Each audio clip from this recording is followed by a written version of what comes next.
Hello student, আশা করছি তোমরা সবাই ভালো আছো। দেখো বোর্ডে একটা অঙ্ক দেওয়া আছে। অঙ্কটা কি বলছে, একটা সিরিজের অঙ্ক দেওয়া আছে। তো সিরিজের অঙ্কটা কি বলছে দেখো, এরকমই টাইপের যদি অঙ্ক পরীক্ষায় আসে, ধরো এখানে শূন্যস্থান এখানে জিজ্ঞাসার চিহ্ন দিয়েছে, একটা সিরিজ দিয়েছে, তার একটা জিজ্ঞাসার চিহ্ন দিয়েছে, এই সংখ্যাটা কত হবে সেটা তোমাদের বের করতে হবে। এরকমই অঙ্ক বের করতে গেলে তোমাদের মেন যেটা কাজ হবে, অঙ্কটা কি বলেছে সেটা তোমাদের দেখতে হবে। দেখো আমি তোমাদের একটা প্রথমে বলে দিই, তারপর দেখো প্রথমে 16 আছে, তারপরে 48 আছে, তারপরে 24 আছে। দেখো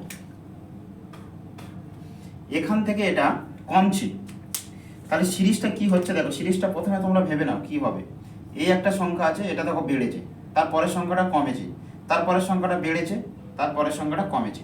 এই কমা সংখ্যাগুলো দেখো, প্রত্যেকটা কমা সংখ্যা নিশ্চয়ই এর পরের সংখ্যাটা কি হবে, এটা বেড়েছে, এটা বাড়া, এটা বাড়া, তাহলে এর পরবর্তী সংখ্যাটা নিশ্চয়ই বাড়া হবে। ঠিক আছে, কি হবে, বাড়বে, সংখ্যাটা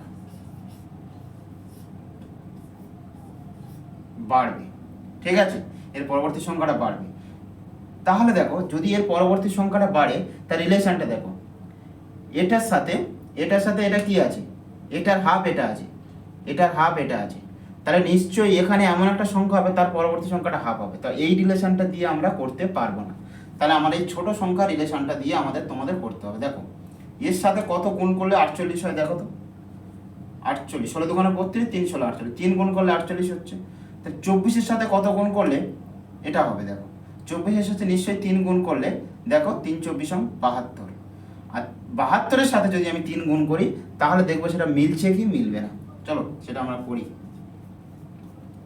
তো আমার যেটা লেখা আছে সেটা লিখে নাও। তোমাদের বলেছিলাম প্রত্যেকের অঙ্কের ক্ষেত্রে আমি এরকমই অঙ্কের ক্ষেত্রে বলে দিই যে অঙ্কটা যেটা থাকবে সেটা তোমরা দেখবে। তো আমি একটা অঙ্ক পেয়ে গেছি যে এটা বাড়বে, 36-এর থেকে নিশ্চয়ই বড় হবে, 36-এর থেকে নিশ্চয়ই বড় হবে। সবগুলো বড় আনসার আছে, যদি ছোট থাকতো সেটা আমরা কেটে দিতাম। তো বড় আনসার আছে, তো চলো 36-এর সাথে এমন একটা সংখ্যা বের করব যেটা 36-এর থেকে বড় হবে। তো চলো এখান থেকে এটা কি রিলেশন আছে সেটা আমরা বের করি। 16-এর সাথে যদি 3 গুণ করি 48 হচ্ছে। এখান থেকে এটা যদি 24-এর সাথে 3 গুণ করি 72, তাহলে এই 36-এর সাথে কত, 36-এর সাথে নিশ্চয়ই 3 গুণ করবো, করলে কত হচ্ছে 3 6 18 8, হাতে 1, 3 3 9 10,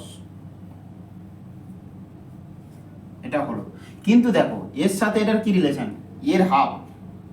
দেখো এর সাথে যদি আমি হাফ গুণ করি, তো এর সাথে এটার কি রিলেশন আছে সেটা আমি দেখি।